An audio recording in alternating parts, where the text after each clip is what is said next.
My name is Michael Liu. I'm the Dean of the school, and welcome to the 80th Commencement of Berkeley Public Health.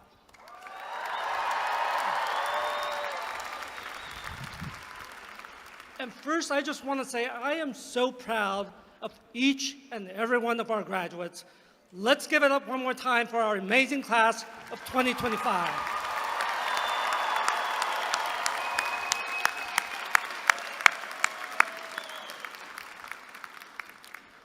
I love commencement. It's one of those moments that you'll remember for the rest of your life. You'll remember the pomp and circumstance, the walk across the stage, this glorious afternoon when this class of 2025 is together for one last time. But the one thing that I guarantee that you will not remember is the dean's speech. If you don't believe me, let's ask the audience. Okay? If you've been to a commencement before, raise your hand if you remember what the dean said. That's what I thought. So for the past few weeks, I've been fretting about what I'm going to say, refusing to go down as yet another dean whose speech nobody remembers. Now, before COVID, I could just do what most public health deans did at commencement, which spend most of their allotted time answering the one question that many in the audience had, but were too polite to ask. What can you do with a public health degree? But thank God I don't have to do that anymore. If there's one lesson we learned from COVID, it's that the world needs public health.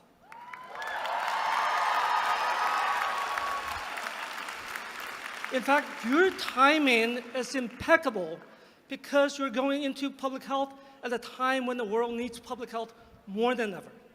So when you think of some of the biggest problems facing the world today, when you think of some of the greatest existential threats to humanity in the 21st century, from climate change to future pandemics, from chronic diseases to social inequality, these are all problems that require public health to be front and center in driving solutions.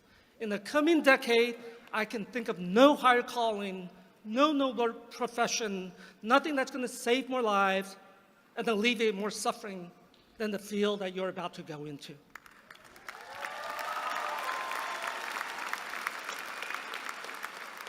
But then, I'm not telling you anything that you don't already know. So I thought maybe I can just throw a bunch of unsolicited advice at you and hope that one sticks. And believe me, as a Taiwanese American parent, I'm actually pretty good at giving unsolicited advice. But I just wasn't sure how inspiring it would be for me to be telling you at commencement that the ratio of water to rice in a rice cooker should always be 2-to-1, or that blue and gold is always a better look than cardinal red. Sorry, Harvey. So I turned to a trusted source of advice that many commencement speakers turn to, called ChatGPT. And it turns out that there are actually lots of good advice out there. I like this list from Jake Tapper of CNN.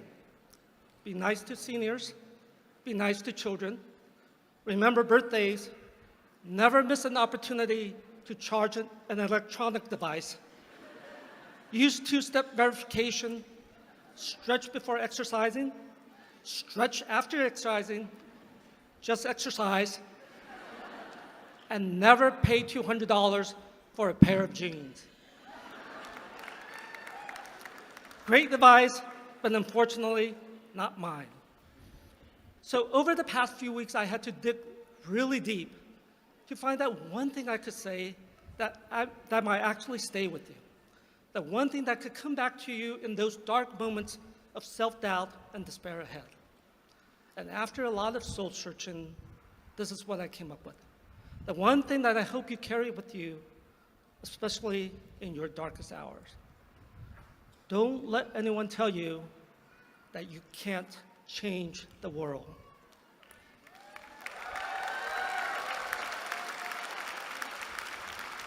Changing the world That's why most of you came to Berkeley Public Health in the first place. You want to learn how to make the world a better place. You want to help change the world.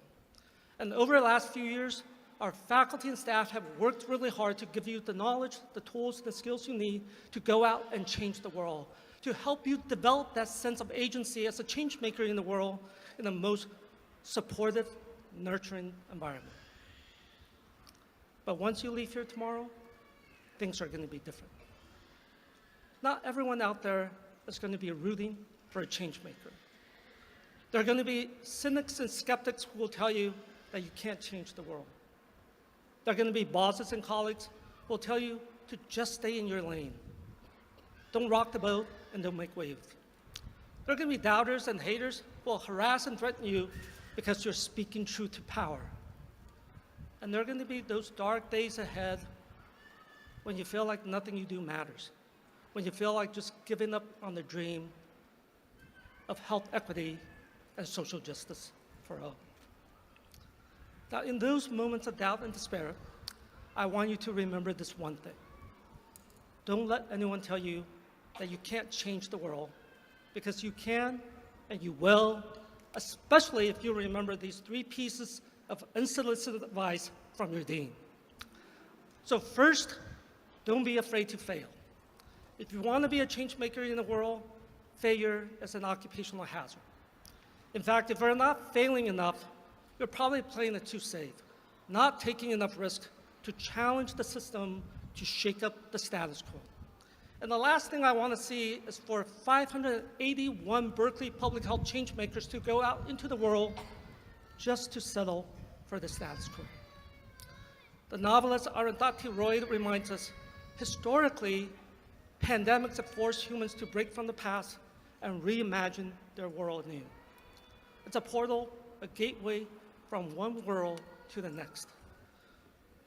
COVID had laid bare many of our world's deep-rooted problems, from health disparities to economic inequality to social injustice. The last thing we need is to go back to the way things were. Your generation must set the world on a different path, leaving behind, in the words of Ms. Roy, the carcasses of our prejudice and hatred, our avarice, our data banks and dead ideas, our dead rivers and smoky skies, ready to imagine another world and ready to fight for it. So don't be afraid to fail, be afraid not to try. Because the world doesn't change from the sidelines, it changes because of people like you. People who dare to step out of their comfort zone, to challenge the status quo, to say that there's got to be a better way to do this, and then roll up their sleeves and fight like hell to make it happen.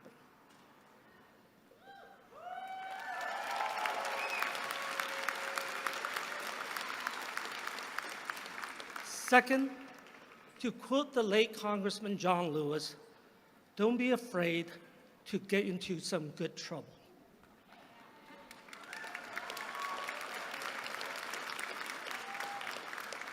Public health is not for the faint of heart, especially these days, when standing up for diversity and equity can get you derided and dismissed, when standing up for justice and human rights can get you doxxed and deported, and when standing up for science and public health can get you defunded and demonized. These are dark days for public health.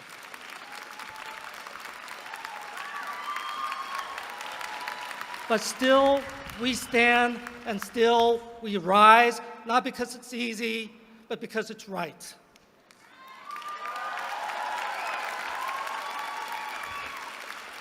Getting into some good trouble takes practice. It means practicing courage. Courage to speak up when silence feels safer, to hold the line when others capitulate, to stand up by your values and stand up for the most vulnerable, even when your legs are shaking. It means practicing resilience, resilience that picks you up every time the world knocks you down, to find a way out of no way and makes the impossible possible, that endures defeat but is never defeated. And it means practicing hope, hope as a daily act of resistance against cynicism and despair, hope as the fire within that turns our darkest days into our finest hours, and hope as the refusal to give up on the future worth fighting for. In the words of my favorite boss, President Obama, hope in the face of difficulty, hope in the face of uncertainty, the audacity of hope. Because in the end, that's what it will take to change the world, by practicing daily acts of courage, resilience, and hope, and by getting into some good trouble, necessary trouble.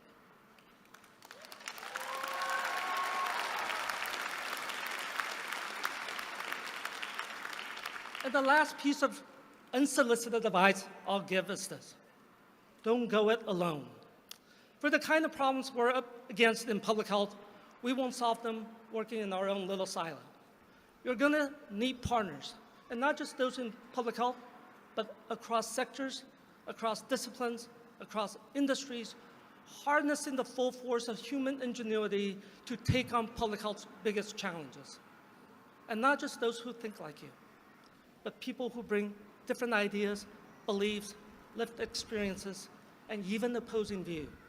Especially now, as public health becomes more politicized and as the nation becomes more polarized, we will need you to go out there into blue states and red states, in urban and rural communities, bring people together, work across differences, find common grounds, keep your eyes on the prize, solve big problems, and get big things done for our community, our nation, and the planet.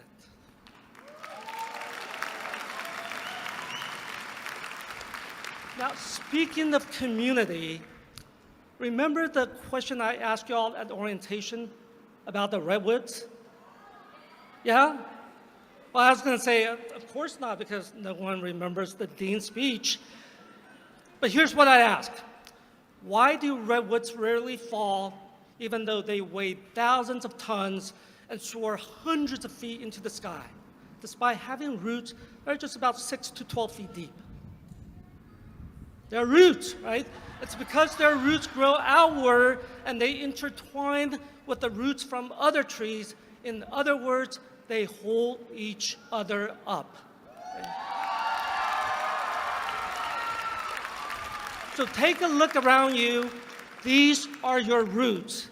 Your family and friends, your classmates, your teachers, your mentors, and all of us here at Berkeley Public Health, 400 faculty and staff, 1,200 students, 18,000 alums all around the world. We are your community, rooted in common purpose, bonded by shared values, a community of public health innovators, change makers, and arc benders, fighting the good fight every day, everywhere, to bend the arc of the moral universe toward health equity and social justice for all. So in your darkest hours, just remember this: you don't have to go it alone. We will always be here for you, and we will hold you up.